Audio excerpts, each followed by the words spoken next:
Alhamdulillahirabbil alamin wassalatu wassalamu ala asrafil anbiya'i wal mursalin wa ala alihi washabihi rasulillahi ajma'in. Asyhadu an la ilaha illallah wahdahu la syarikalah wa asyhadu anna Muhammadan abduhu wa rasuluhu la nabiyya ba'dah. Yang kami hormati pengawas pembina SMP Negeri 2 Kota Bengkulu yang sudah hadir di tengah-tengah kita. Yang kami hormati tentunya pemateri dari CGP SMP Negeri 2 Kota Bengkulu yang kami hormati Bapak M. Rojali dari jurusan IPA dan Bapak Rudi Hartono dari mata pelajaran Pendidikan Agama Islam. Dan yang kami hormati Bapak Ibu yang sudah hadir untuk mengikuti diseminasi aksi nyata dari CGP kegiatan calon guru penggerak pada hari ini. Pertama-tama marilah kita panjatkan puji syukur kita kepada Allah Subhanahu wa taala yang mana kita masih diberinya kesehatan sehingga kita masih dapat berkumpul di ruangan ini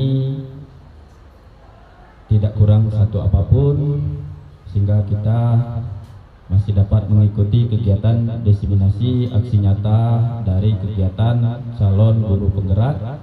Salawat beriring salam tidak lupa pula kita panjatkan kepada junjungan kita Nabi besar Muhammad sallallahu alaihi wasallam yang telah membawa kita dari alam kebodohan ke alam yang berilmu pengetahuan seperti yang kita rasakan sekarang ini. Baik Bapak Ibu, saya akan membacakan susunan acara kita pada pagi menjelang siang hari ini. Yang pertama yaitu kata sambutan atau pembukaan oleh pengawas pembina SMP Negeri 2 Kota Bengkulu. Yang kedua nanti penyampaian materi dari pemateri kita diseminasi aksi nyata, yaitu nanti mungkin ada dari Mapel IPA dan Mapel Agama. Yang ketiga ada tanya jawab nanti Pak. Ada tanya jawab dan diskusi, kemudian penutup. Marilah kita mengawali acara ini dengan sama-sama membacakan lafaz basmalah. Bismillahirrahmanirrahim. Untuk acara selanjutnya kami minta kepada Ibu pengawas untuk membuka kegiatan kita pada pagi hari ini. Kepada Ibu kami persilakan.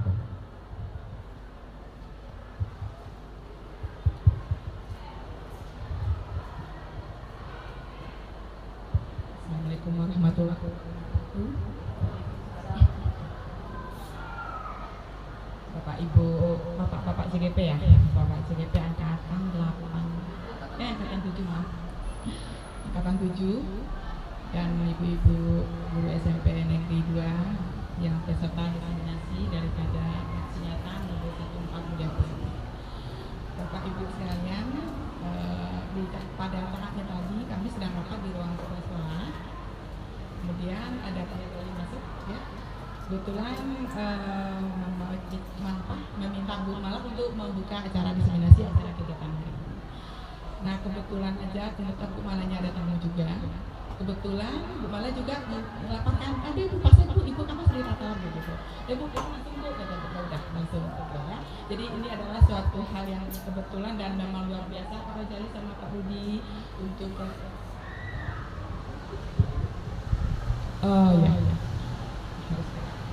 jadi ini adalah kebetulan yang luar biasa banget ya buat bapak-bapak berdua, Pak Rojali sama Pak Rudi. Ini adalah merupakan modul 1 yang memang harus dikolaborasikan dengan teman-teman di sekolah, bersama kepala sekolah dan juga wakil bisa untuk diupload nanti tugasnya bapak berdua di LMS-nya gitu ya.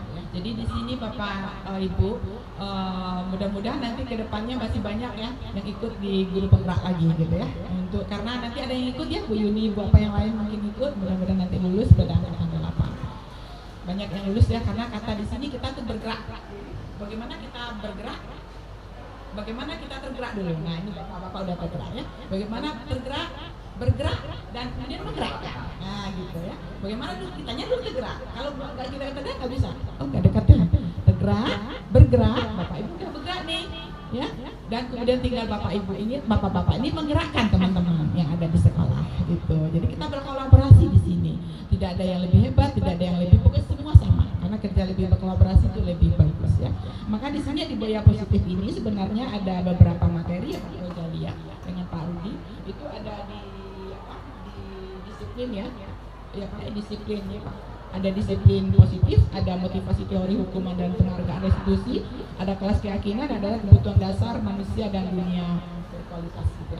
Jadi di budaya positif ini bagaimana kita bisa berpositif dalam segala hal di dalam suatu bentuk ya. Jadi ini akan mudah-mudahan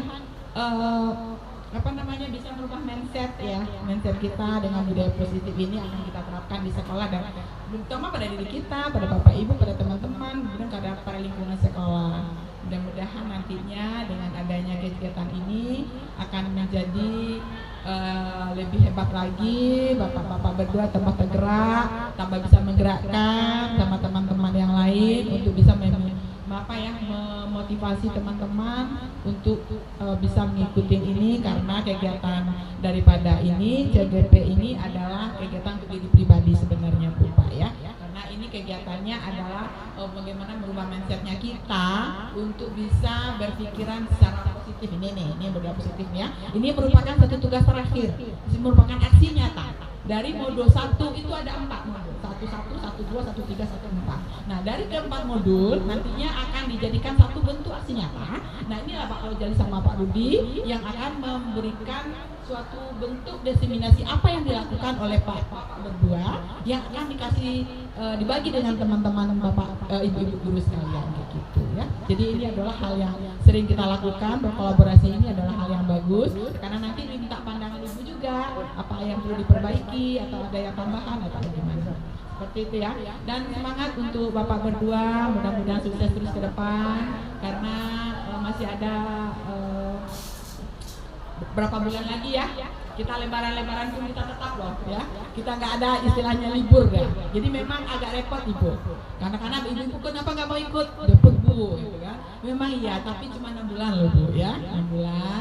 Setelah itu kita mendapatkan sesuatu yang pertama sih mindset ya. Kalau mindset kita udah yang sulit pun jadi gampang ya kalau kita berpikirnya mindset kita. Begitu Bapak Ibu, mudah-mudahan Bapak berdua adalah penggerak di SMP 2 yang nantinya bisa menggerakkan teman-teman lain yang tentunya ilmu-ilmu yang sudah Bapak dapatkan berdua nanti bisa berbagi dengan teman-teman dan bisa menjadikan SMP 2 lebih top tier lagi ya di Kota Bengkulu, menjadi pilotnya SMP di Kota Bengkulu ya, kita harapan kita. Jadi harapan banyak nih Pak berdua ya. Kemudian juga untuk yang bapak-bapak ibu yang lain, mudah-mudahan diberikan dukungan dan juga partisipasinya di dalam kegiatan ini. Kemudian ibu-ibu sudah bagus ya, sudah terima kasih juga sudah membantu Pak Rojali sama Pak Rudi karena ini adalah merupakan tugas yang harus di-upload ya di FMS ya. Siapa apanya Pak fasilitatornya? Oh ya, Pak Rudi juga. Dari utara ya. Kebetulan yang di kota kebagian ibu dulu, kebagian ibu di Demak sekarang ya. Kemarin Jatim Kediri, sekarang kebagian Demak itu. Demak ya kebagian 2 kelas ini. Emang kita nonstop ya. Kadang-kadang sudah mulai begini kita mulai nonstop. Kemarin sih enaknya kita rencananya bulan Maret ya. Nah, kita udah nyantai nih Januari Februari nyantai bertawar informasi, ternyata kita tanggal 8 besok sudah mulai proses modul 2 gitu. Ya. Modul 1 2. Modul 2 maaf, modul 2. Ya, habis gitu aja Ibu sekalian, mudah-mudahan nanti ini adalah salah satu penggerak gitu ya. Nah, bagaimana kita bergerak dan menggerakkan ya. Sukses semuanya, sukses Pak Rojali sama Pak Rudi. Semoga mudah-mudahan ini adalah hal yang positif dan lebih maju lagi ke depannya. Sekian aja Bapak Ibu sekalian. Assalamualaikum warahmatullahi wabarakatuh.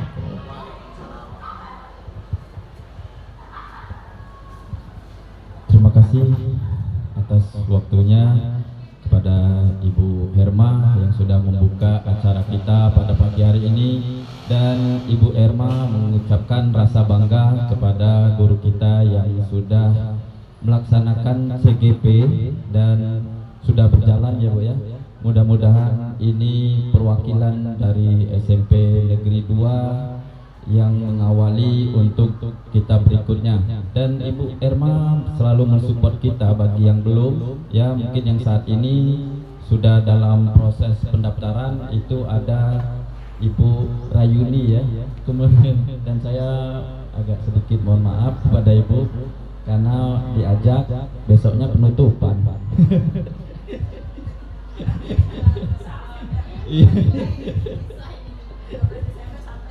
Iya, kalau masih ada waktu saya tanya dengan Pak Rojali, ya mungkin di lain waktu ya Pak Rojali. Iya. Ya terima kasih, dan Ibu Erma ini adalah pengawas kita yang sangat mensupport sekali dengan kegiatan Dewan Guru yang berada di SMP Negeri 2, baik pemeriksaan dalam bentuk RPP ya, semuanya Ibu Erma ini membangun kita semua untuk dapat bekerja dengan baik tentunya untuk kemajuan SMP Negeri 2 Kota Bengkulu ya Bu. Selanjutnya kita memasuki acara inti kita pada kegiatan acara ini, yaitu diseminasi aksi nyata yang akan disampaikan oleh pemateri kita ya Bapak M. Rojali dan Bapak Rudi Artono. Mungkin kita minta langsung saja siapa yang akan menyampaikan, nanti kami persilahkan kepada Bapak M. Rojali dan Pak Rudi, kami persilahkan.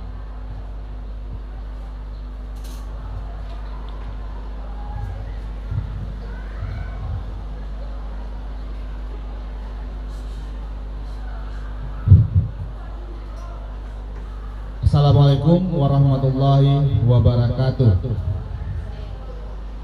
Yang kami hormati Ibu Pengawas Pembina, Ibu Haja Herma. Yang kami hormati Bapak Rudi, rekan kami dalam CGP Angkatan ke-7. Yang kami hormati Bapak-bapak dan Ibu-ibu yang hadir di dalam diseminasi kami untuk aksi nyata modul 1.4 mengenai budaya positif. Izinkan saya memperkenalkan diri dulu sebagai pemateri pada hari ini. Saya M. Rojali, Angkatan 7 untuk CGP di Kota Bengkulu. Dan di sebelah saya, mungkin berdiri dulu Pak, ini Pak Rudi Hartono, dia adalah juga CGP Angkatan 7 di Kota Bengkulu. Baik, kami berdua nanti akan menyampaikan mengenai aksi nyata kami yang telah kami lakukan di SMP Negeri 2 Kota Bengkulu ini mengenai budaya positif. Nanti akan ada beberapa materi yang akan kami sampaikan, mungkin akan secara bergantian. Mungkin akan kami minta waktunya kepada Bapak Ibu mungkin sekitar 1 jam untuk tetap di tempat. Terima kasih. Selamat datang para guru hebat. Mari kita belajar bersama, berkolaborasi untuk mewujudkan budaya positif yang ada di sekolah yang kita cintai. Pada konsep modul budaya positif ini ada 7. Yang pertama itu perubahan paradigma baru, kemudian disiplin positif, kebutuhan dasar manusia, motivasi perilaku manusia, posisi kontrol restitusi, keyakinan kelas, dan segitiga restitusi.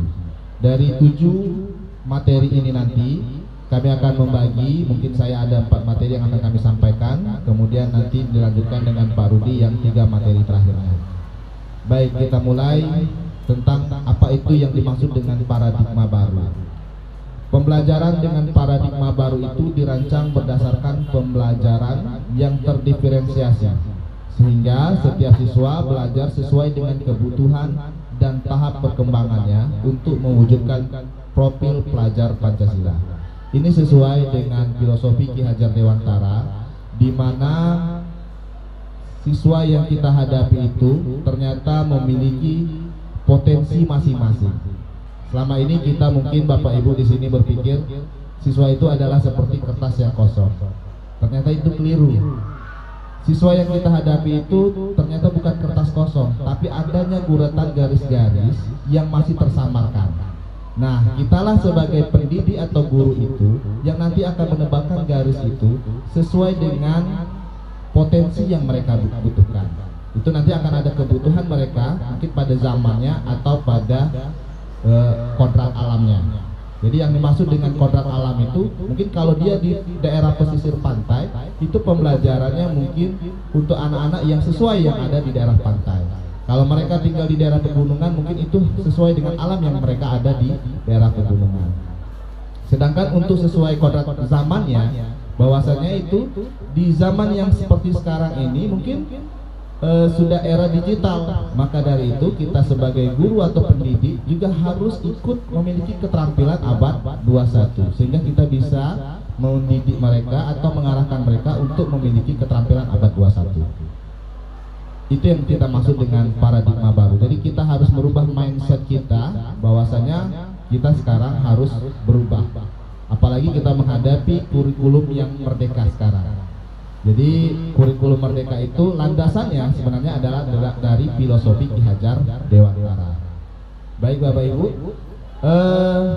di kurikulum merdeka juga nanti ada profil Pancasila. Mungkin selama ini kita ketahui bahwasanya banyak sekali nilai-nilai karakter yang sudah agak bergeser dari siswa-siswi kita. Nah, harapannya dengan kurikulum merdeka sesuai dengan kodrat yang dimiliki anak tadi, dengan kita bagaimana cara mengatasi siswa tersebut, melakukan pendekatan yang bagaimana, sehingga nanti harapannya akan menjadi pelajar-pelajar yang memiliki profil Pancasila.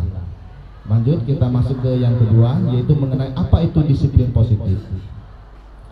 Dalam budaya kita, makna kata disiplin itu dimaknai menjadi yang dilakukan seseorang, ada orang lain untuk mendapatkan kepatuhan.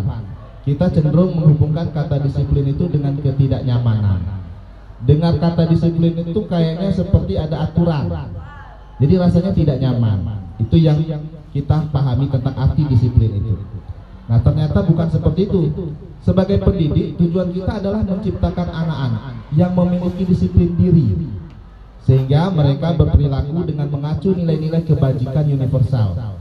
Jadi nilai-nilai kebajikan universal itu adalah nilai-nilai yang nantinya akan kita buat dengan anak-anak. Jadi bukan kita melakukan adanya dengan satu arahan saja, tapi mereka juga ikut membuat bagaimana apakah nilai-nilai kebajikan yang mereka yakinkan nantinya, dan memiliki motivasi intrinsik. Selama ini kita akan melihat kebanyakan pelajar atau siswa kita itu motivasinya hanya motivasi ekstrinsik. Nanti kita akan lebih jelas apa yang membedakan antara motivasi intrinsik dan motivasi eksentrik. Kemudian disiplin positif itu merupakan salah satu cara untuk menerapkan disiplin yang bertujuan menumbuhkan kesadaran serta memberdayakan anak untuk melakukan sesuatu tanpa sogokan, ancaman maupun hukuman. Jadi harapannya nanti ketika kita sudah mengenalkan keyakinan kelas, disiplinnya mereka itu bukan karena ada ancaman, walaupun kita perlu adanya peraturan-peraturan tersebut untuk memberikan konsekuensi kepada mereka jika melakukan pelanggaran. Tapi yang kita harapkan di sini bahwasanya kita menanamkan nilai disiplin itu bahwa mereka memiliki motivasi intrinsik bukan ekstrinsik seperti hukuman ataupun penghargaan. Baik, Bapak Ibu, dalam mengenalkan disiplin positif ini kita harus memahami bahwasanya sebagai manusia itu kita memiliki kebutuhan dasar. Ada 5 kebutuhan dasar yang dimiliki oleh manusia.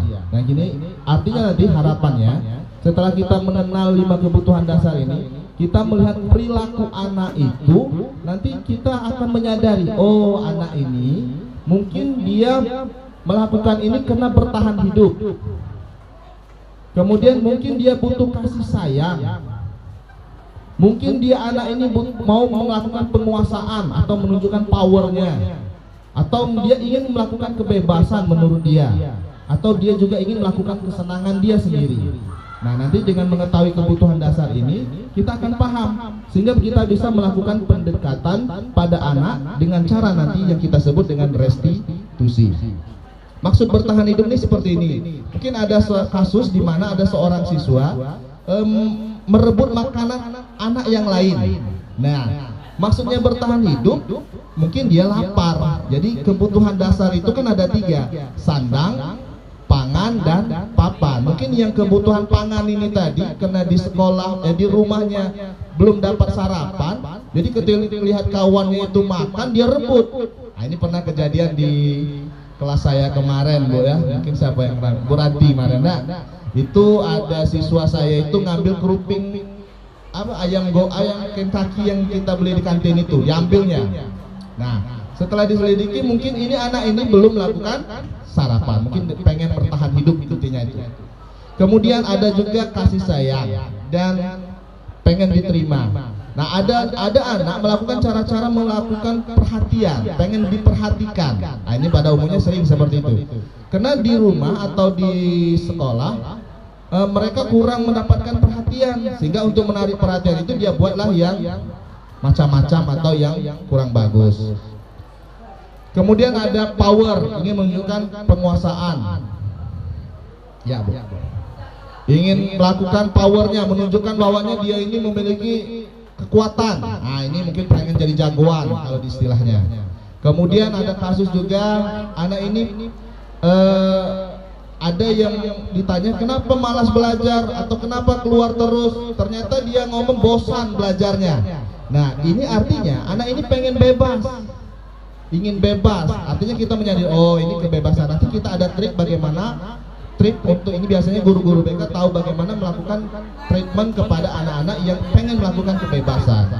Kemudian ada kesenangan. Nah, ini dia ketika ditanya kenapa kamu melakukan ganggu kawanmu, enak aja Bu, lihat dia itu nangis. Nah, berarti dia itu pengen apa? Kesenangan dia. Ada rasa fun kalau nengok kawannya itu menderita atau membuli kawannya. Nah, ini artinya kita sudah memahami ini, kita ketika melakukan pendekatan dengan anak ini tadi, kita tidak langsung emosi, bahwasanya kita menyadari dulu, oh anak ini berarti ada 5 kebutuhan dasar yang dimiliki seorang manusia. Lanjut. Nah, bagaimana motivasi perilaku manusia itu? Nanti yang saya bilang tadi, bahwasanya motivasi untuk anak itu ada 2. Ada motivasi yang dikenal dengan istilah motivasi ekstrinsik dan ada motivasi intrinsik.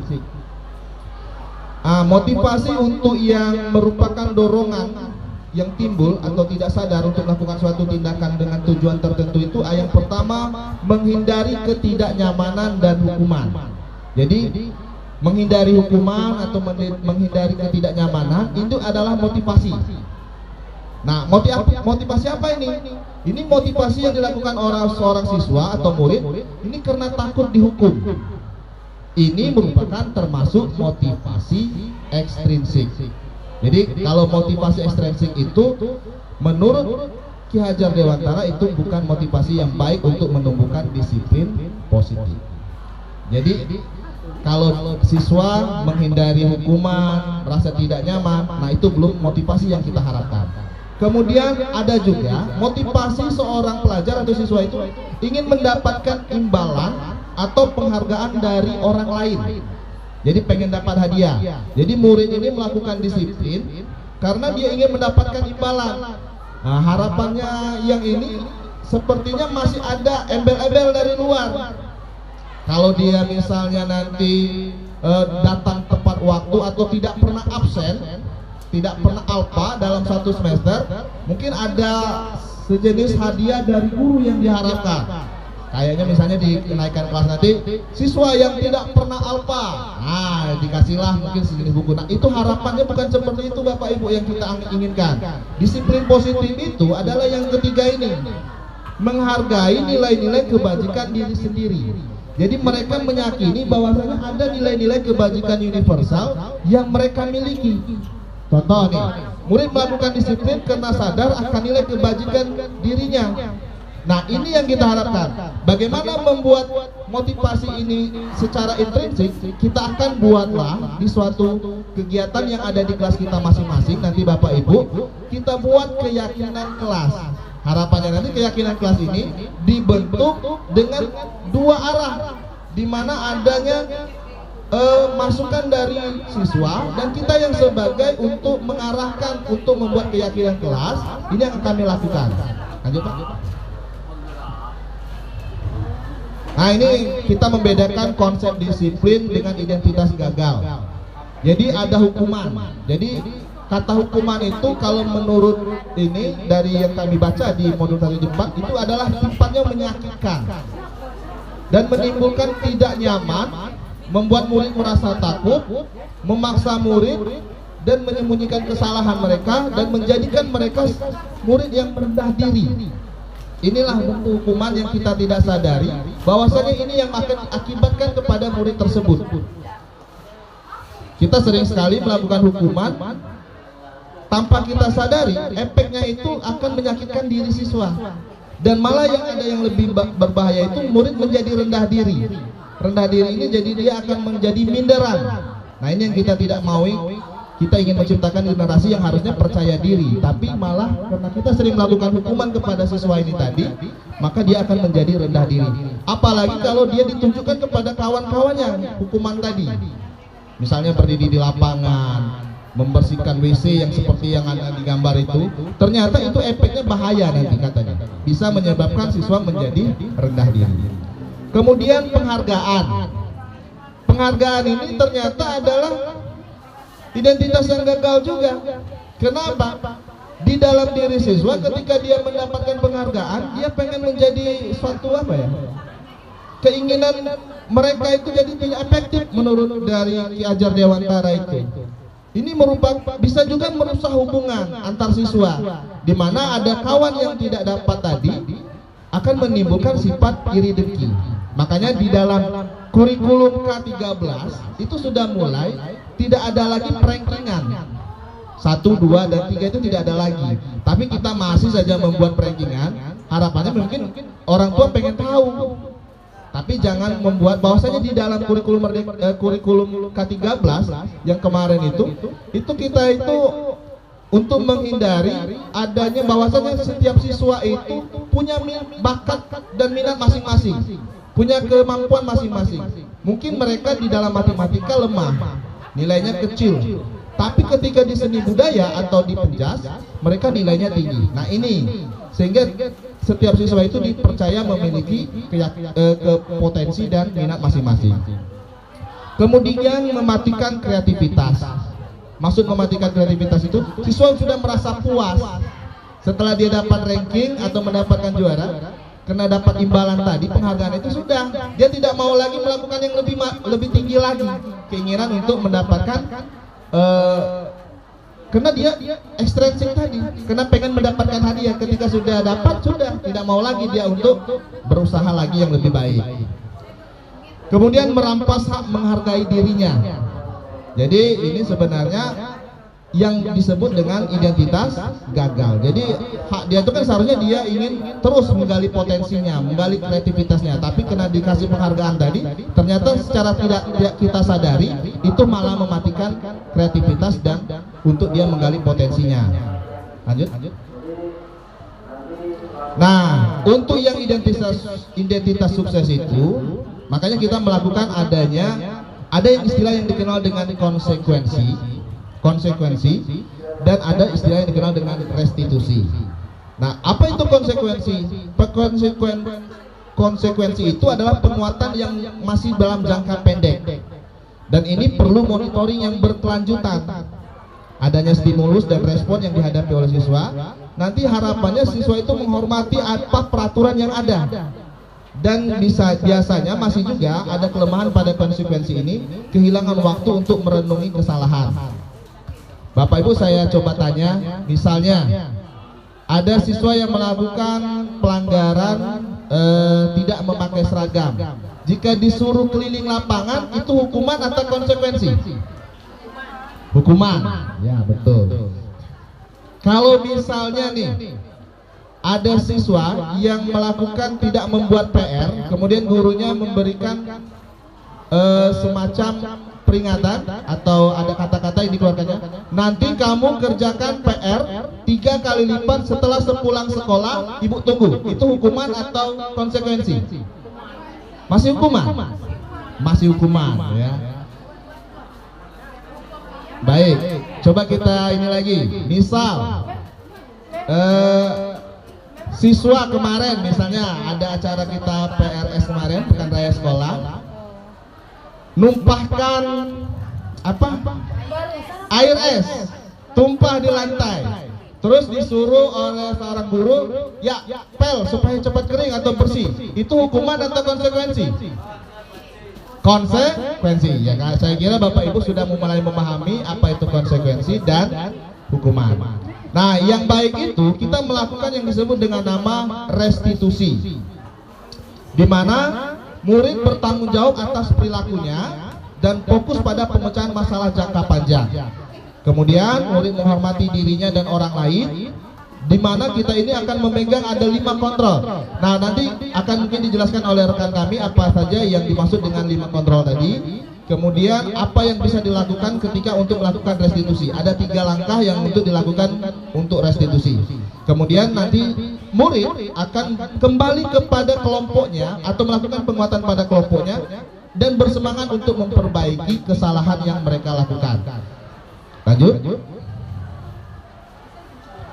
Nah, ini konsep disiplin yang melakukan dengan pendekatan restitusi. Jadi pengertian restitusi itu adalah menciptakan kondisi bagi murid untuk memperbaiki kesalahan mereka, sehingga mereka bisa kembali pada kelompok mereka dengan karakter yang lebih kuat. Ini menurut Gasen tahun 2004. Jadi ciri-ciri restitusi yang akan kita lakukan ke Bapak Ibu bisa dikembangkan di kelas masing-masing atau diketemukan ada siswa yang bermasalah, itu ciri-cirinya bukan menebus kesalahan namun untuk belajar siswa ini tadi. Terus memperbaiki hubungan, bukan paksaan. Kemudian menuntut mereka melihat lebih dalam lagi untuk mencari kebutuhan dasar yang mendasari tindakan mereka lakukan. Kemudian fokus pada karakter, bukan tindakan untuk mengingatkan, dan fokus pada solusi. Jadi fokus pada karakter bukan tindakan, tapi merupakan fokus pada solusi. Lanjut. Nah, ini contoh yang mungkin kita lihat perbedaan antara kasus siswa yang tidak sering mengerjakan PR. Kalau bentuk hukuman itu misalnya guru menghukum siswa tersebut untuk menghormati bendera selama 10 menit, itu hukuman. Guru marah dan murid menjadi takut. Kalau konsekuensi, guru memberikan konsekuensinya untuk mengerjakan PR-nya saat istirahat dan memberikan tugas tambahan lagi. Itu yang kita sebut dengan masih konsekuensi. Guru di sini tegas dan siswa menghormati peraturan yang ada dibuat oleh guru tersebut. Nah, kalau yang restitusi bedanya, guru menanyakan keyakinan kelas atau dirinya untuk membantu siswa itu menyelesaikan masalahnya. Nanti keyakinan kelas inilah yang kita akan buat Bapak Ibu di kelas kita masing-masing, terutama Bapak Ibu wali kelas. Kemudian guru terbuka dan siswa menghormati dirinya dan orang lain. Baik, itu mungkin dari kami. Selanjutnya untuk posisi 5 kontrol dan segitiga restitusi akan disampaikan oleh Pak Rudi. Terima kasih Bapak Rozali SPD sudah memberikan kesempatan. Izin Ibu Pengawas, Ibu Herma dan Bapak Ibu. Assalamualaikum warahmatullahi wabarakatuh. Masih semangat? Masih. Walaupun nampak sudah capek atau sudah mendengarkan materi, nanti kita ada sesi tanya jawabnya yang mungkin yang mengganjal di hati Bapak Ibu yang selama ini apa itu guru calon guru penggerak atau guru penggerak itu apa aja tugasnya, nanti bisa disampaikan. Dan kami juga mensupport buat Ibu Rahyuni dan Ibu Anissa yang lagi berjuang, dan kami doakan semoga akan menyusul kami dan nanti kita enak berkolaborasi. Semakin banyak guru penggerak di SMP Negeri 2, semakin cepat tergerak untuk menjadi untuk menggerakkan SMP Negeri 2 Kota Bengkulu. Puji dan syukur kita panjatkan kehadirat Allah Subhanahu wa Ta'ala, yang mana pada pagi hari ini alhamdulillah kita semua masih diberi kesempatan di sini, walaupun kemarin mungkin ada yang diberitahu atau yang hanya baru hari ini. Alhamdulillah antusias dari bapak-bapak atau ibu-ibu untuk membantu kami dalam mensukseskan untuk kegiatan kami ini, yaitu diseminasi budaya positif ini. Ini adalah salah satu tugas kami, tugas akhir dari modul 1.4 yang akan berakhir, yaitu dengan setiap kegiatan itu ada aksi nyatanya. Aksi nyata ini adalah bukti fisik kami sudah melakukan kegiatan tersebut. Dan alhamdulillah kita semua dalam keadaan sehat dan Allah berikan kesempatan buat kita semua untuk berkumpul di sini. Salawat dan salam kita curahkan kepada junjungan kita Nabi besar Muhammad Shallallahu Alaihi Wasallam. Mudah-mudahan kita semuanya akan mendapatkan syafaatnya di yaumil akhir nanti. Nah Bapak Ibu, sebelum kami ke 5 posisi kontrol, tadi apa yang disampaikan Pak Rozali SPD tadi, di sini yang sudah kami lakukan pengalaman dulu, pengalaman yang memang benar-benar nyata yang saya alami. Terus terang saja, mungkin saya dulu sebelum di sini dan awal dari sini juga saya pernah melakukan. Saya salah satu guru yang mungkin bisa dibilang sifat pemarahnya itu kuat, emosinya itu kuat. Kalau melihat murid misalnya melakukan kesalahan atau tidak membuat PR atau misalnya kesalahan yang dibuat oleh murid, itu saya langsung emosi, langsung saya memanggil murid dan menghakimi murid dan memberikan hukuman kepada murid. Nah setelah kami melakukan kegiatan calon guru penggerak ini, alhamdulillah positifnya itu banyak sekali. Karena kenapa? Kalau kami ikuti trik-trik atau fase-fase dalam kegiatan atau pelatihan daripada calon guru penggerak ini, banyak sekali dari pengalaman-pengalaman teman, baik itu teman kita di sama-sama CGP, dari PP dan dari fasilitator, semua itu ternyata apa yang saya lakukan selama ini salah. Dan itu pun secara berangsur, dan sekarang alhamdulillah sudah saya nikmati apa yang saya dapati di calon guru penggerak ini. Dan kalau anak itu melakukan kesalahan, oh tidak, mestinya saya harus memanggil anak itu dan hakimi anak dan menjas anak itu. Dan itu tidak kita lakukan. Seperti yang disampaikan Pak Rozali tadi, kalau misalnya anak itu melakukan kesalahan, kita sebagai manajer, yaitu sebagai guru, apa yang kita harus lakukan? Misalnya anak melakukan kesalahan, ada salah satu anak misalnya seperti kemarin di kelas kami, mungkin dia merasa benar pada saat itu.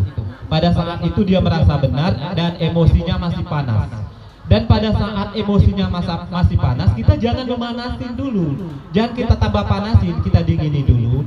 Dan kita iring anak kita itu supaya misalnya apa kesalahan yang ia lakukan. Tadi saya misalnya memukul teman saya. Kenapa kamu memukul teman kamu? Karena saya merasa benar. Oh benar, kamu merasa kamu membela diri, itu sudah benar perbuatan kamu. Kamu membela diri. Jangan kita salahkan dulu anaknya. Jangan kita judge dulu anaknya bahwa dia itu bersalah. Oh kamu salah, ninju anak sampai bengkak misalnya. Nah kita iring dulu anak tersebut. Setelah itu dia merasa dingin, kita tanyain dan kita benar-benar melihat daripada kasus yang dialami anak. Itu caranya. Oh begini cara yang harus kita hadapi kalau anak sedang melakukan kesalahan. Nah Bapak Ibu, saya rasa mungkin bukan kami yang sebagai calon guru penggerak, saya sendiri dan Pak Rozali ini lebih pintar, bukan. Apa yang kita lakukan selama ini ada yang sudah kita lakukan di calon guru penggerak itu. Cuman tidak terstruktur kadang-kadang. Apalagi itu di guru BK. Guru BK itu sebenarnya mereka sudah melakukan apa yang dilakukan oleh calon atau guru penggerak tersebut. Nah seperti yang kita alami, apa yang disampaikan oleh Bapak Rozali tadi, kita akan menghadapi kurikulum merdeka. Nah kurikulum merdeka ini bukan berarti kita itu benar-benar bebas dalam melakukan hal atau dalam mengajar. Dalam kurikulum merdeka ini, yang pertama, kita di pemerintah itu memang sudah disiapkan, itu namanya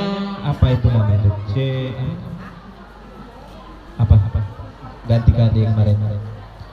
Capaian pembelajaran itu memang sudah disediakan oleh pemerintah.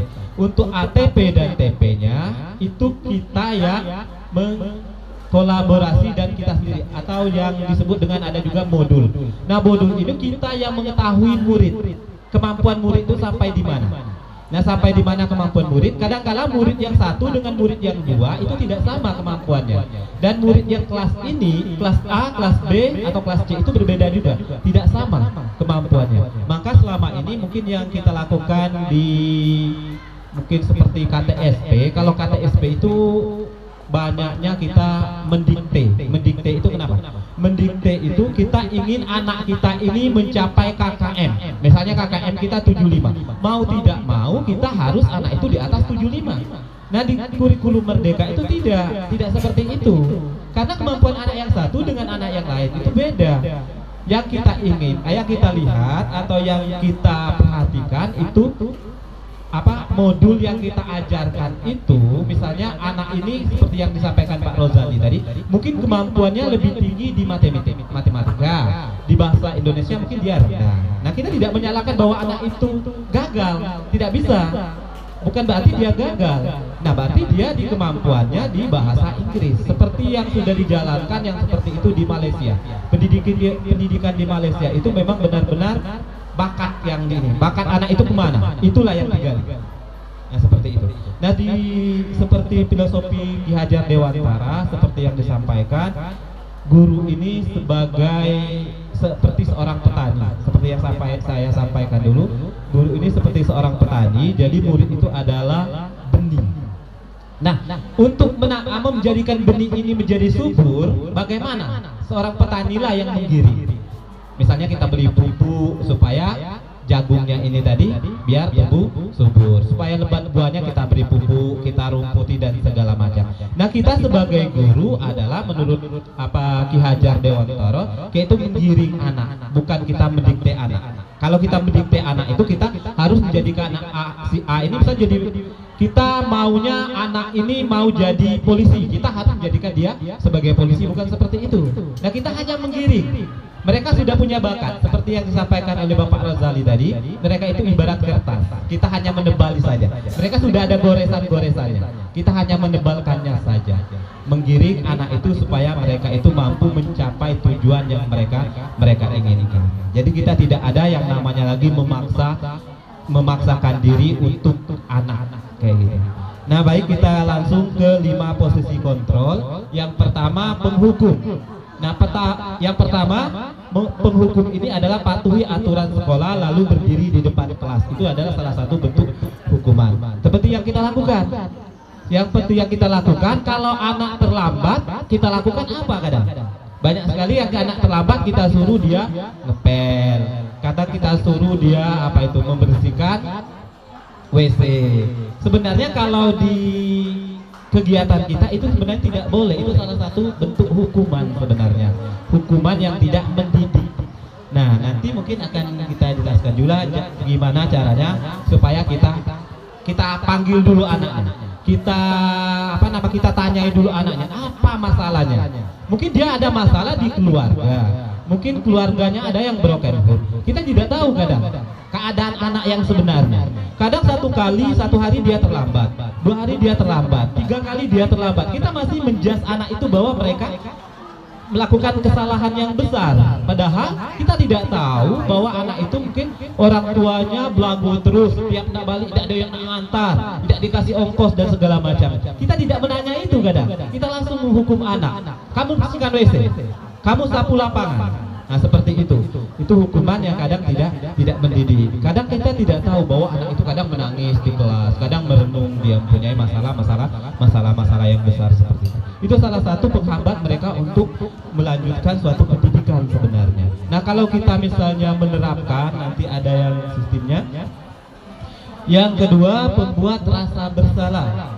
Nah berapa kali Bapak Guru harus tahu kami Bapak kecewa sama kamu. Nah seperti ini, misalnya kita memberikan rasa bersalah sama anak. Nah misalnya anak melakukan kesalahan, misalnya dia memecahkan kaca jendela kelas.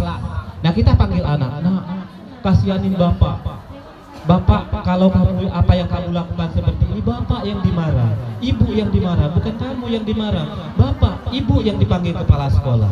Nah itu namanya membuat merasa bersalah. Anak nanti bisa di hatinya, oh saya udah melakukan kesalahan, bahwa ibu kalau saya melakukan ini berarti bapak dan ibu ini akan dipanggil oleh kepala sekolah. Nah itu namanya menumbuhkan rasa bersalah kepada anak, bahwa kita sendiri yang seakan-akan kita yang akan dimarahi oleh pimpinan kita nanti untuk melakukan yang membuat rasa bersalah ini. Sekarang kita menjadi teman bagi anak didik kita atau peserta didik. Nah, ayolah yang tertib, buat Bapak bangga. Kali ini tidak apa, kamulah. Kita menyatu kepada siswa. Anak-anak sekalian, misalnya mungkin itu sebenarnya udah Bapak Ibu lakukan, ada yang melakukan. Mungkin yang banyaknya ibu-ibu. Kalau bapak-bapak ini banyak yang temperamen beres. Kalau bapak ini A, B, B. Kali ibu biasanya banyak yang sistem membujuk. Saya lihat banyak, sebenarnya saya perhatikan di ibu-ibu itu kadang dia merangkul. Nah, itu sebenarnya menjadikan siswa itu sebagai teman. Dia ajak misalnya ngobrol, berkomunikasi. Sebenarnya itu sudah dilakukan oleh ibu-ibu sebenarnya. Apa yang dilakukan yang menjadikan siswa itu sebagai teman. Tinggal lagi mungkin kita terstruktur dengan belum terstrukturnya saja. Kita sebagai pemantau atau monitor. Nah, kamu sudah melanggar peraturan dan konsekuensinya apa? Nah, di sini kan kita sudah membuat namanya keyakinan kelas. Nah, saya sudah sama Pak Rojali sudah melakukan praktek itu, sudah melakukan yang namanya keyakinan kelas. Nah, kelas yang saya buat itu, yang sudah saya buat itu di 8A, di 8C, di 9D, guys, di 8 dan kelas 9 yang sudah melakukan keyakinan kelas. Nah, keyakinan kelas ini kita tawarkan, bukan kita yang membuat peraturan. Mereka sendiri yang membuat peraturan dan mereka sendiri yang nanti akan membuat konsekuensinya. Seperti misalnya di kelas 8A kemarin, saya tawarkan silakan anak-anak kalian membuat kesepakatan, membuat keyakinan kelas supaya kita aman belajarnya. Nah, mereka sendiri, Pak, mereka tanpa saya kasih instruksi, mereka sudah tahu keyakinan kelas itu seperti misalnya aturan-aturan. Iya, seperti itu. Yang kalian buat sendiri, nanti yang kalian kalau melanggar kalian sendiri yang menerima konsekuensinya. Seperti misalnya yang di kelas 8A kemarin, Pak, mereka kan beda-beda. Ada yang sama, ada yang beda. Karena kita tidak menunjuk. Si A misalnya membuat keyakinan, Pak, tidak boleh kita keluar masuk pada jam pelajaran. Oke, disepakati? Disepakati. Tidak boleh makan di dalam kelas, Pak. Iya, disepakati. Nah, seperti itu. Mereka membuat keyakinan kelas, mereka sendiri yang buat, mereka sendiri yang akan menerima konsekuensinya. Nah, sekarang kita membuat penguatan. Nanti kalau misalnya keyakinan kelas kita langgar, ada konsekuensinya. Misalnya konsekuensinya apa? Boleh nggak nanti misalnya siapa yang melanggar keyakinan kelas nanti nilainya dikurangi. Nah, misalnya mereka sendiri yang menentukan. Pak, kalau misalnya kami melanggar nanti kami diberi tugas. Nah, mereka sendiri, kita bukan kita yang menghukum. Mereka yang menghukum diri mereka sendiri. Sebenarnya yang seperti itu yang kita lakukan. Nah, Bapak Ibu, selanjutnya kegiatan membuat keyakinan di kelas tadi berdiskusi tentang budaya positif dan keyakinan kelas. Nah, itu sudah kami lakukan sama Pak Rozali di kelas yang kami ajar khususnya. Karena kalau kita misalnya mau melenceng nanti ke kelas yang lain, itu adalah tugas dari Bapak Ibu dan mudah-mudahan nanti Bapak Ibu bisa berkolaborasi dengan kami. Apa yang kami lakukan, kalau tidak merasa keberatan nanti juga dilakukan ya Pak Rojali ya, untuk keyakinan dengan wali kelasnya, supaya membantu kita sendiri, Bu. Membantu kita supaya kita enak ngajarnya. Jadi kalau mereka melakukan kesalahan itu bukan kita yang menghukum. Jadi mereka sendiri yang menghukum diri mereka sendiri. Karena kenapa? Keyakinan kelas yang mereka buat, mereka yang melanggar, mereka yang menerima konsekuensinya. Yang kedua, merumuskan peraturan menjadi keyakinan kelas. Nah, kita rumuskan, nanti kita globalkan, kita jadikan satu. Berapa poin yang mereka buat? Kalau saya buat, saya suruh anak itu diketik, dilaminating, nanti saya pegang satu dan saya suruh anak itu tempel di belakang tempat duduknya itu satu, supaya mereka ingat.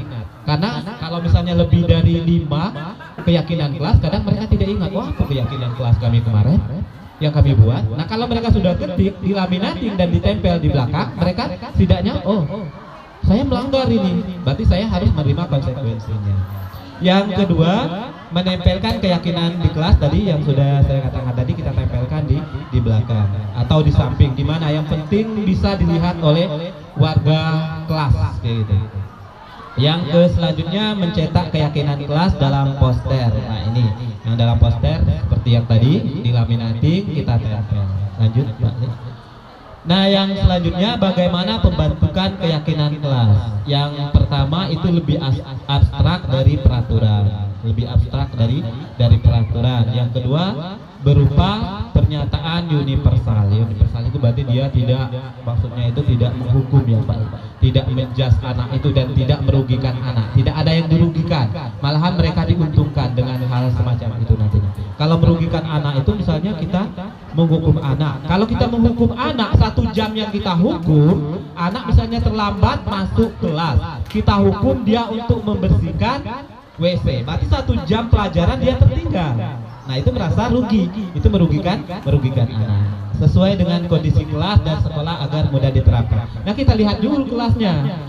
Keyakinan kelas ini dengan keyakinan kelas yang lainnya itu tidak sama, karena kita lihat kondisi di dalam kelasnya.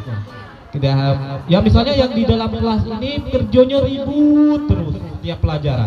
Nah, bagaimana trik kita untuk membuat keyakinan kelas? Yang ini tertib terus. Kalau yang tertib terus tidak mungkin kita misalnya pada saat ribut kita membuat keyakinan kelas ribut misalnya. Berarti mereka tidak, karena mereka tidak pernah ribut, tidak akan mereka lakukan dengan membuat keyakinan kelas dengan misalnya tadi sering ribut.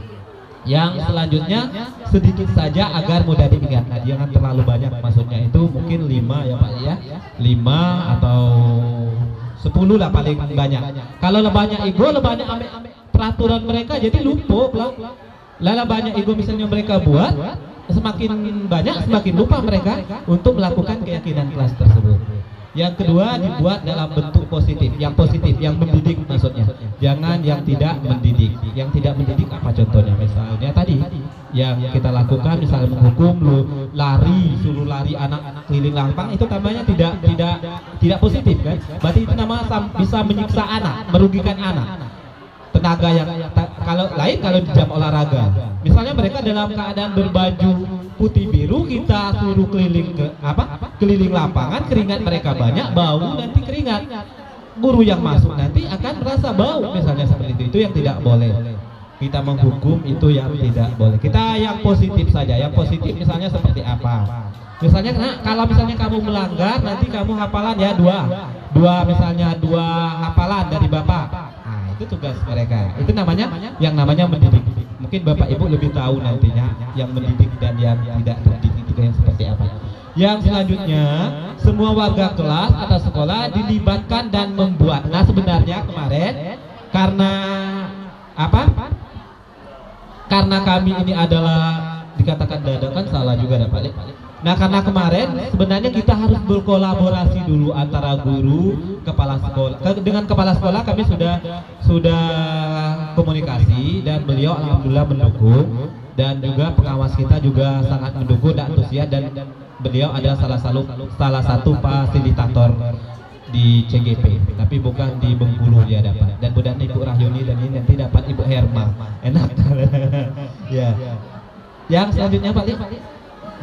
Yang dilibatkan tadi itu warga sekolah, guru, wali kelas, dan guru yang bersangkutan yang membuat keyakinan kelas itu harus dilibatkan ya. Yang selanjutnya menstabilkan identitas. Kita semua akan melakukan hal terbaik yang bisa kita lakukan. Segitiga restitusi ya. Kita lanjut ke segitiga restitusi. Nah, segitiga restitusi ini adalah suatu proses dialog yang dijalankan oleh guru atau orang tua agar menghasilkan murid yang mandiri dan tanggung jawab. Nah, kita tidak terlepas dan tidak bisa terlepas dari orang tua. Namanya segitiga restitusi. Antara kita, guru, murid, dan pihak sekolah itu harus bekerja sama untuk melakukan segitiga restitusi ini. Berarti keterlibatan itu harus ada. Nah, di sini ada yang namanya segitiga itu ada yang pertama tadi menstabilkan identitas, yang kedua validasi tindakan yang salah, dan yang ketiga menanyakan keyakinan. Itu yang namanya segitiga restitusi. Lanjut. Nah, sebelumnya guru dalam posisi manajer. Di sini ada kita sebagai manajer, sebagai pimpinan. Kita di calon guru penggerak ini sebenarnya bukan ke kelas, sebenarnya sebagai manajer, sebagai pimpinan suatu pendidikan, bukan kepala sekolah, maksudnya pendidik sebagai pimpinan dalam dunia pendidikan. Berarti bukan di salah satu kelas saja, kita menaungi segala kelas yang ada di sini sebagai manajer. Nah, guru dalam posisi manajer ini yang sisi satu menstabilkan identitas. Nah, berdasarkan prinsip membuat kesalahan adalah bagian dari proses pembelajaran. Nah, anak-anak itu kadang membuat kesalahan itu tanpa dia sadar. Tanpa dia sadari apa yang dia lakukan itu adalah salah. Dan kenapa? Karena saya sampaikan tadi, mereka melakukan kesalahan itu pada saat sedang emosi. Dan pada saat mereka sedang panas, kita panggil, otomatis kita juga akan mungkin di sana kita merasa, oh kamu melawan dengan bapak berarti, kamu melawan dengan ibu, ya wajar saja. Karena mereka pada saat itu sedang panas. Kita panggil langsung. Nah, sebenarnya kita beri kesempatan buat mereka dulu untuk menceritakan kejadian-kejadian yang mereka alami. Karena kenapa? Karena yang kita judge bersalah itu belum tentu bersalah. Yang kedua, berperan menggeser identitas murid dari identitas gagal menjadi identitas sukses. Seperti ini contohnya. Misalnya kita panggil anak yang bermasalah. Nah, tadi kamu yang seperti saya sampaikan tadi, kamu nunjuk salah satu teman kamu sampai dia terdorong. Iya Pak, karena dia kan panas-panas ngomong dengan kita. Karena dia yang salah duluan, dia yang ninju saya duluan. Ya saya balas lah Pak. Nah, pada saat itu anak sedang emosi. Nah, itu namanya anak sedang dalam keadaan tidak stabil atau dalam keadaan identitas gagal namanya. Pada saat itu kita iring dulu. Lama-lamaan kita cari solusinya. Nanti setelah anak itu menyadari kesalahan, itulah yang disebutnya dengan identitas sukses namanya. Anak itu mampu menyentabilkan emosi mereka pada saat mereka sudah melakukan kesalahan tersebut. Yang kedua, jangan mengkritik murid yang sedang mengalami identitas gagal. Nah, pada saat mereka melakukan kesalahan, jangan kita kritik dan jangan kita hakimi. Nah, itu yang tidak boleh. Nah, kadang-kala kita hakimi, kaulah yang salah, memang kau tiap hari Joko itu. Ya pada saat itu kalau anak kita buat itu pasti mereka emosi.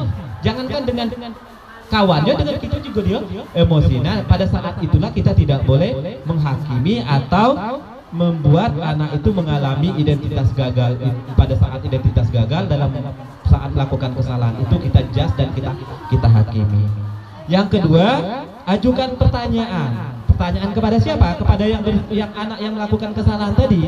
Membuat kesalahan itu wajar. Nah, itu dari kita. Kita ini iming-imingi dulu.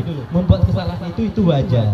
Nah, manusia tidak ada yang tidak kita bilang kan, manusia tidak ada yang sempurna. Bapak Ibu ini bukan manusia yang sempurna. Mungkin kalau Bapak di posisi kamu atau mungkin Bapak atau Ibu di posisi kamu, Bapak akan mengalami hal yang sama juga.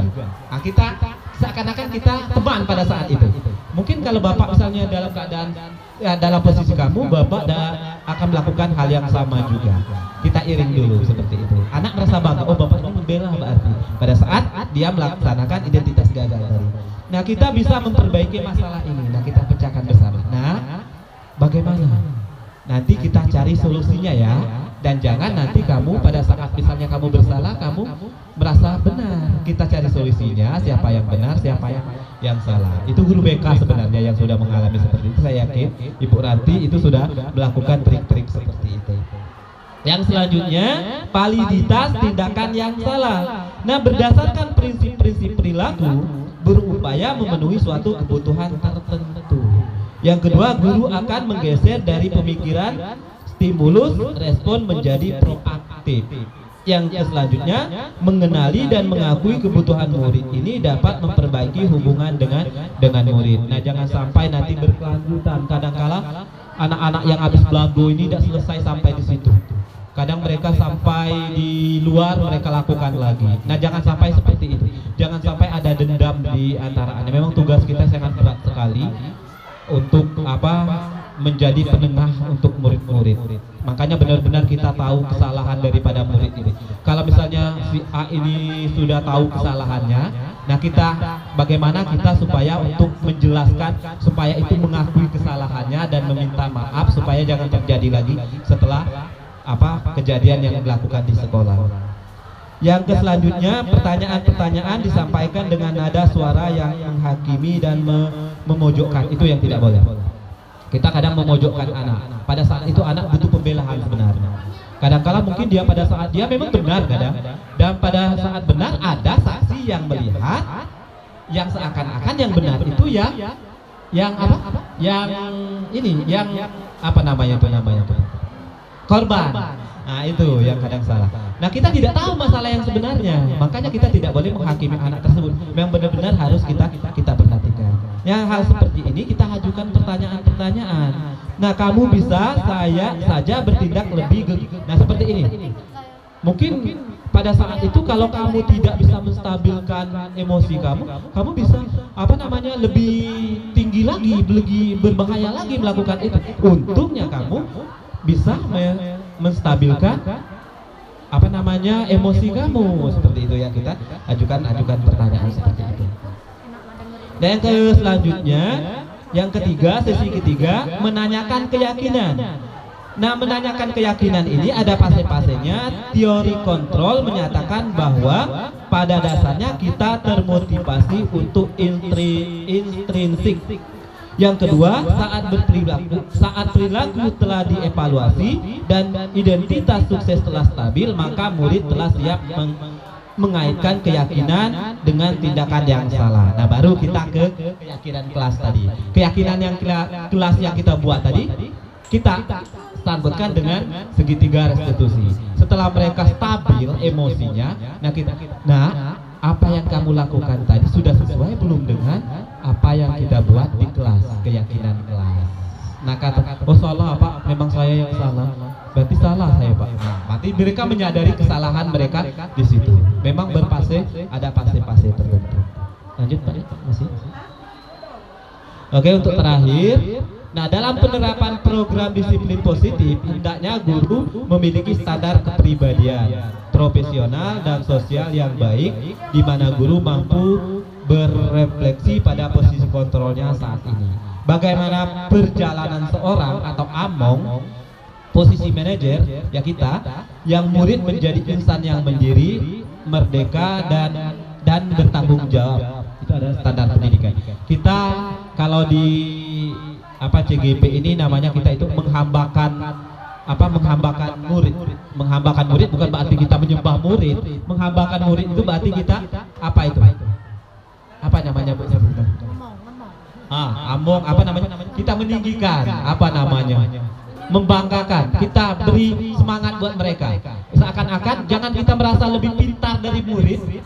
Sedangkan kadang kala yang mana apa namanya ada pepatah itu guru itu lebih pintar semalam dari guru. Nah jangan kita merasa, kadang banyak kita ini yang membuat kita ego itu, oh saya ini lebih dari kamu, saya ini lebih paham dari kamu nah jangan seperti itu sebenarnya.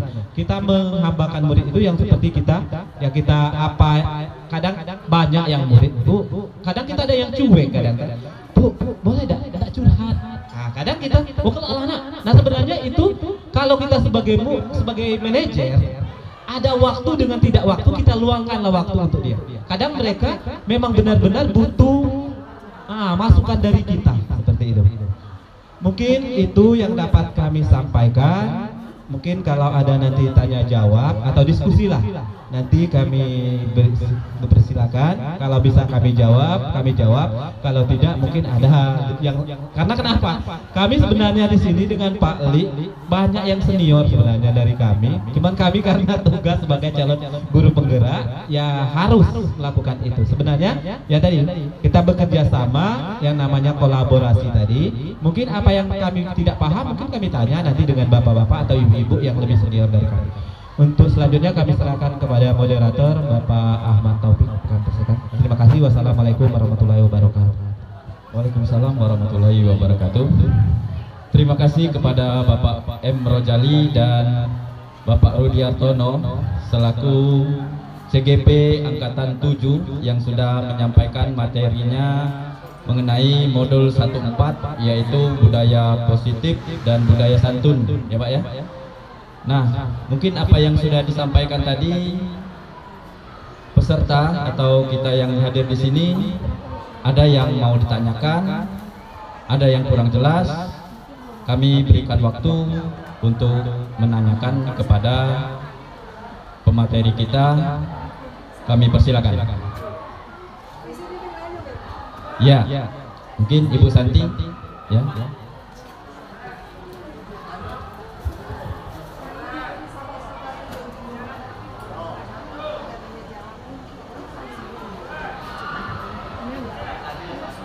Assalamualaikum warahmatullahi wabarakatuh.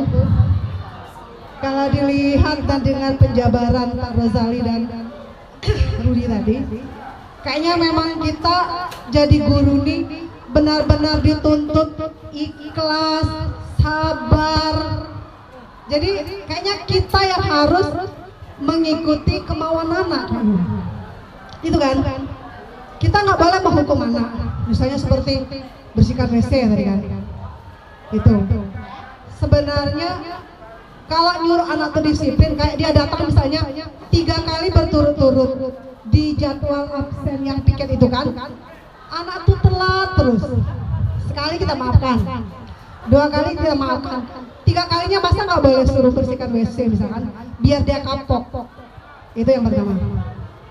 Kalau yang di dalam sekolah, dalam kelas maksudnya, kalau tugas ya, kan dalam satu kelas itu ada anak tuh yang memang malas. Tugas itu tidak dibuat-buat. Sekali 2 kali, ya tadi sabar. Tapi kan kesabaran manusia kan ada batasnya kan. Kita panggil anaknya kan. Oke, terakhir ini Ibu peringatkan. Kapan kamu mau buat tugas? Besok katanya Bu. Ternyata besok juga tidak dibuatnya. Atau malah anak itu tidak masuk sekolah. Karena mungkin tadi dia merasa takut ditanyakan tugas. Jadi kita menghadapi anak seperti itu bagaimana? Sedangkan nilai nggak boleh ngasih nilai kecil, ya kan? Malas dibantu terus, dinaikkan terus. Apakah itu tujuan pemerintah untuk menjadikan seorang anak itu, oh dia harus masuk polisi? Sedangkan dari pelajaran di sekolah saja dia tidak disiplin, ya kan? Itu. Jadi bagaimana sikap kita sebagai seorang guru apabila kita menemukan siswa yang malas, rasanya bukan saya sendiri yang menemukan, ambil semuanya, ya kan? Alasannya besoknya sakit Bu, tapi besok lagi dia datang tidak juga dibawa, ya kan? Bagaimana seperti itu? Terima kasih. Assalamualaikum warahmatullahi wabarakatuh. Langsung dijawab. Ya, silakan kepada Pak Rudi untuk menanggapi.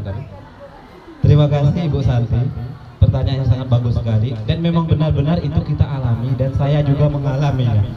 Nah, seperti yang saya sampaikan tadi, saya sebelum di sini dan mungkin dari pertama dulu di sini mungkin dibilang 85% berubah salah.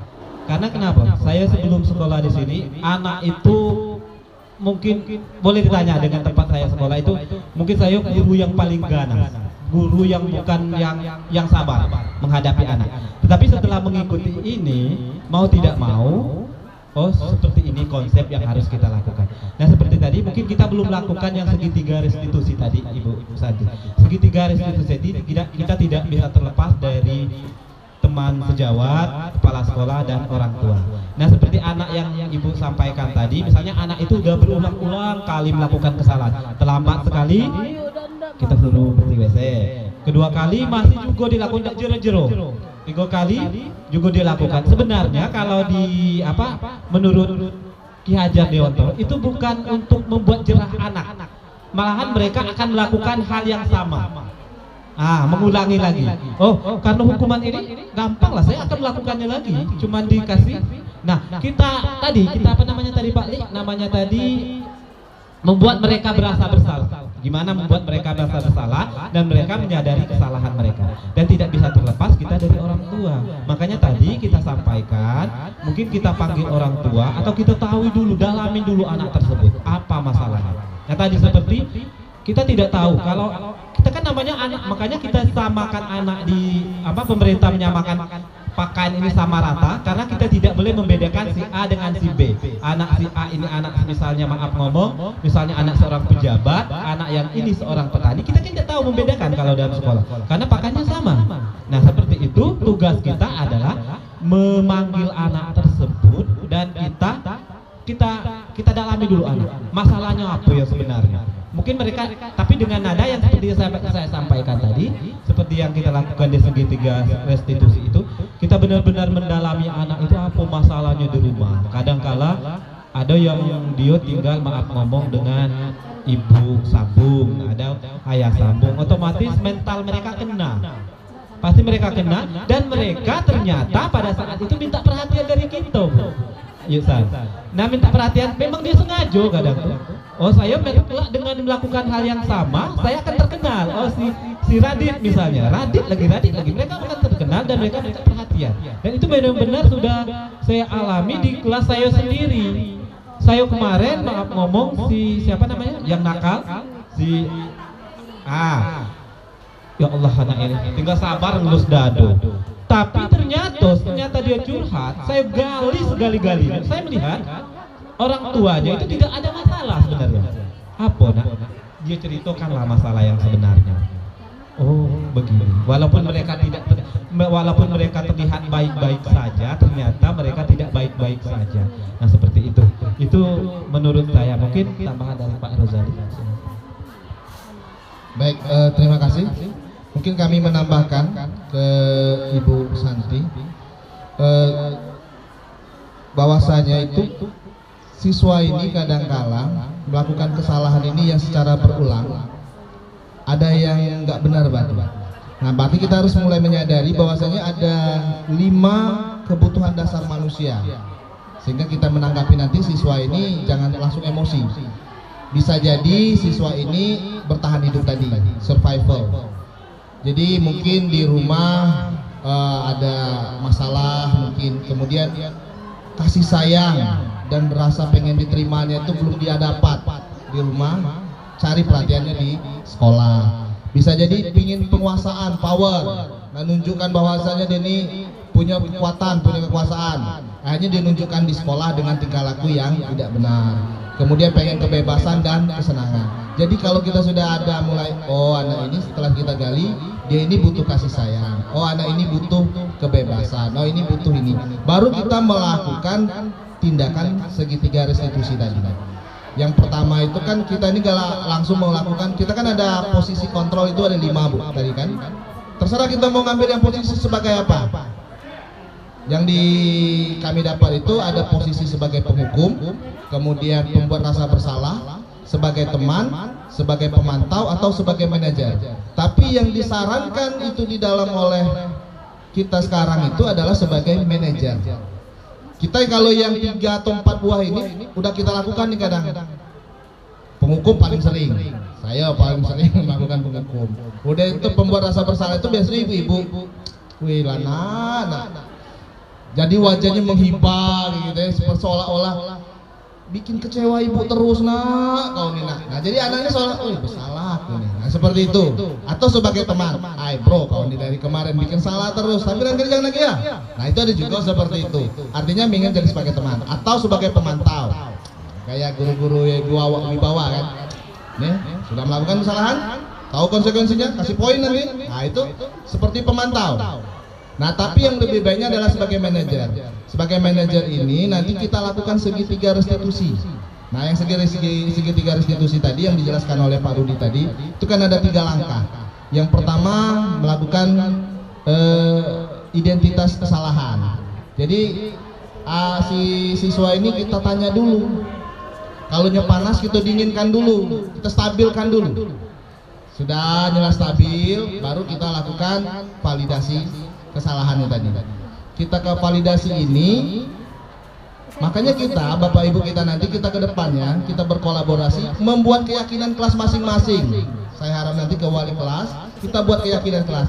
Ketika memvalidasi ini tadi, baru kita kembalikan bahwasanya mereka itu ada kesalahan yang mereka ketahui dari keyakinan kelas yang sudah dibuat atau keyakinan yang dari dia sendiri. Salah enggak kau ini tadi? Kalau dia sudah merasa, iyalah saya salah Bu. Nah baru masuk yang terakhir tadi. Yang itu adalah yang terakhir itu menstabilkan. Nah itu baru. Kalau sudah yang posisi yang terakhir itu baru kita masukkan tuh. Yang intinya harapannya nanti siswa ini tadi ketika yang terakhir itu dia baru menyadari kesalahannya. Kemudian setelah dia sadari kesalahannya, dia akan kembali ke kelompoknya. Maksudnya dia lebih kuat lagi. Tapi dia tidak malu. Tidak malu dia melakukan tadi itu, ini dia merasa minder dan sebagainya, tapi dia sadar. Nah inilah harapan kita ini tadi. Ada motivasi dari dalam. bukan dari luar karena hukuman atau karena dikasih hadiah, kasih penghargaan dan sebagainya. Tapi memang dari dalam dia yakin yang dia lakukan itu salah dan dia pengen berubah. Nah ini yang sulit. Nah, tapi bagaimana itu? Tapi rasanya kita semua nanti kalau sudah buat keyakinan kelas itu kan dia kan bukan kita yang buat aturan, tapi mereka sendiri yang buat keyakinan itu sendiri. Ketika dia menyadari, oh ini keyakinan yang aku yakinkan kemarin, berarti aku melanggar. Ketika dia merasa sudah melanggar, oh aku ingin berubah, ingin memperbaiki kesalahan. Mudah-mudahan ke depannya nanti itu akan jadi lebih baik.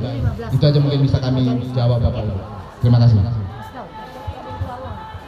Baik, Bapak Ibu, tentunya kami kembalikan kepada penanya Ibu Santi. Di mana Ibu Santi penjelasannya? Ya. Masih kita buka? Iya. Bagaimana? Bapak Ibu, Ciwi, Bu Wi? Iya. Ibu Rayuni? Ada Ibu Rika ya. Silakan Bu. Masih ada satu penanya lagi, Ibu Rika. Kami persilakan. Assalamualaikum warahmatullahi wabarakatuh. Ini menambahkan pertanyaan dari Bu Santi. Ini kan pertanyaannya Bu Santi tadi, kalau kita bisa memantaunya di dalam kelas yang kita ajar atau kita wali kelas, misalnya kita sharing. Seandainya anak itu bukannya kita bimbing, bagaimana kita menyaringnya? Contoh satu aja. Seperti anak 9K si Bojes, kita kan udah nakal sekarang. Gimana kita sharingnya? Kita bertemu jarang. Tapi dia gak bikin kesel. Kadang masuk ke kelas saya itu terus masuk ke jam pelajaran saya. Kita usir sudah, dibaikin sudah, diteriakin sudah, tapi masih juga. Si Rafael juga gitu. Kita nggak ngajar dia. Tapi suka sekali. Bagaimana tanggapan kita? Alternatif kita dalam menyelesaikan yang seperti ini. Terima kasih. Terima kasih Bu Rika atas pertanyaannya. Mungkin akan ditanggapi oleh Pak Rudi duluan. Ya, silakan Pak Rudi. Terima kasih Ibu Rika. Masalahnya yang kelas yang tidak kita ajar kayak gitu ya. Yang seperti si A tadi yang melakukan kesalahan. Nah itulah makanya kita perlu kolaborasi tadi Bapak Ibu. Kalau kita ada kemarin sudah saya sampaikan dengan anak-anak di kelas 9D.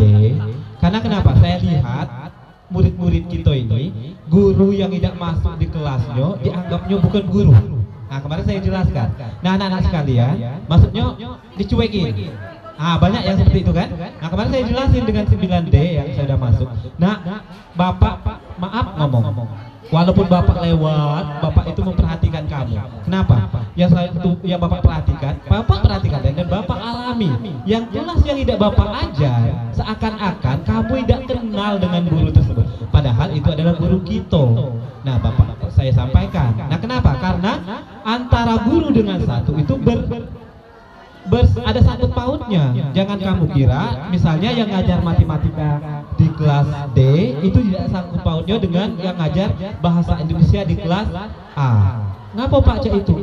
Ya nanti mereka akan waktu di rapat itu akan dijelaskan, akan dibawa masalah kalian. Nah seperti ini yang saya sampaikan kemarin. Setiap mulai kemarin sudah saya terapkan dan saya ingatkan sebelum saya mengajar itu, tolong ya nak, kalau kamu lihat guru yang bukan ngajar di kelas kamu seperti guru yang ngajar di kelas kamu, hormati, salami, sapa, salam. Jangan cuek, karena kenapa? Diperhatikan memang seperti itu yang banyak dilakukan oleh anak-anak kita. Nah menurut saya kalau yang seperti itu tadi, tapi kebetulan saya ngajar di kelas itu ini.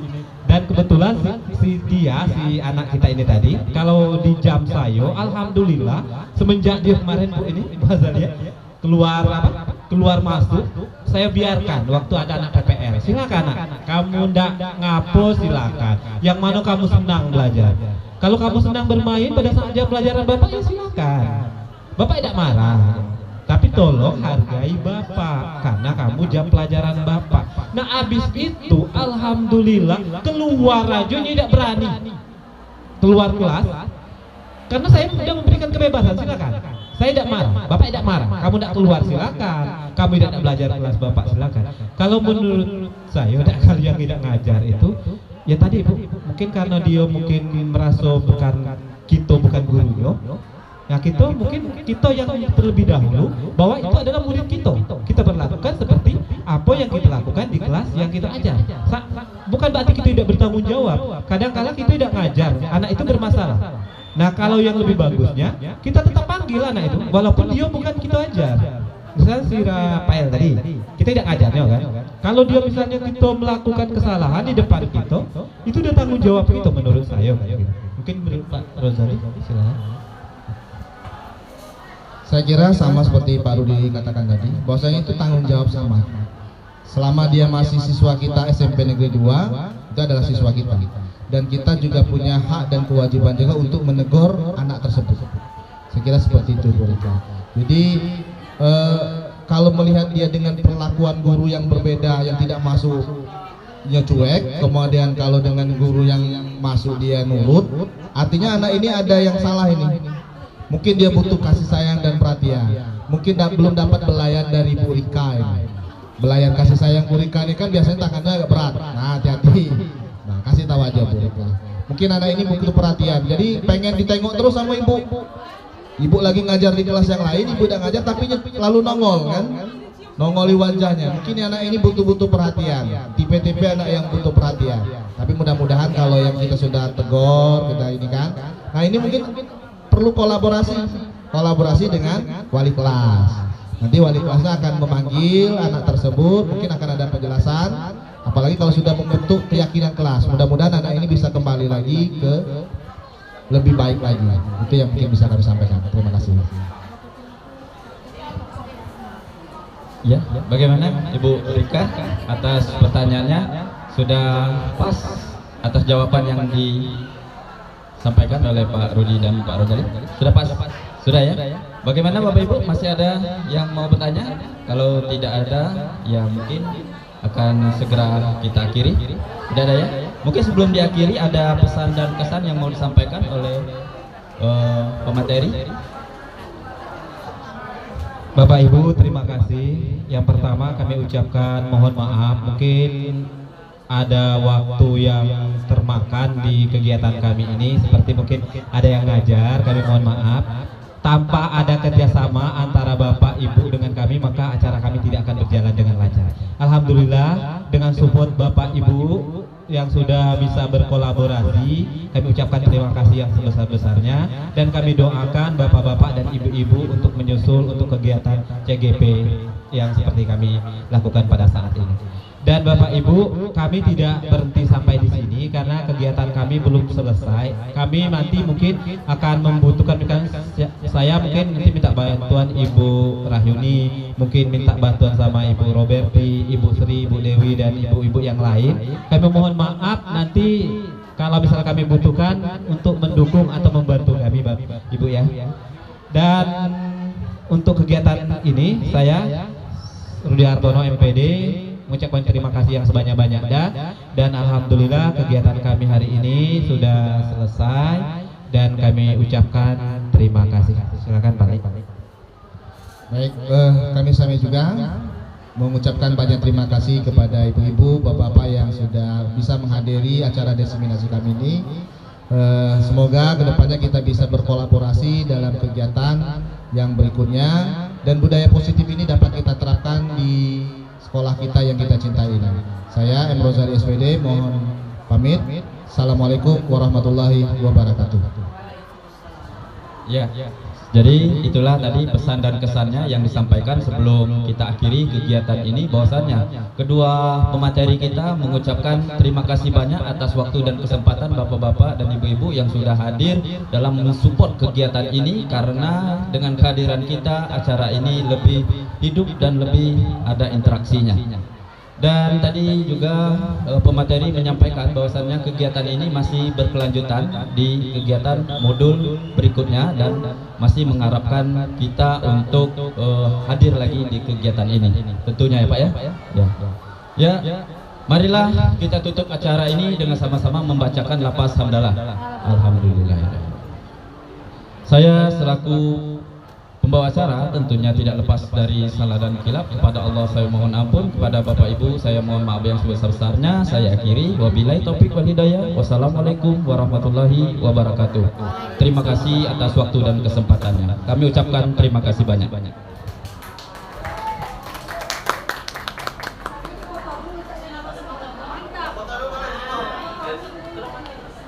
Sesi foto bersama, mungkin yang ada waktu kalau yang mau masuk. Alhamdulillah, artinya SMP Negeri 2 itu lolos untuk guru penggeraknya ada 2 orang, yaitu Pak Rozali dengan Pak Rudi Hartono. Dan kemarin itu sudah sampai ke tahap diseminasi. Nah, apa yang beliau berdua ini dapatkan dari pelatihan, baik itu secara daring dan luring. Nah, lebih banyak di daringnya. Ini sudah disampaikan ke kawan-kawan melalui diseminasi. Artinya ilmunya itu atau perolehannya itu sudah disampaikan ke kawan-kawan. Diharapkan kawan-kawan guru di SMP Negeri 2 itu dapat mengimplementasikan, mengaplikasikan apa ilmu yang beliau berdua ini dapat melalui diseminasi. Diharapkan nanti semua guru SMP Negeri 2 itu dapat menerapkan ilmu dan sistem ya yang ada di guru penggerak itu. Di sini yang didiseminasikan itu adalah budaya positif dari guru penggerak. Artinya apa yang bisa yang didapat oleh Pak Rudi dan Pak Rozali ini disampaikan ke teman-teman supaya teman-teman nanti bisa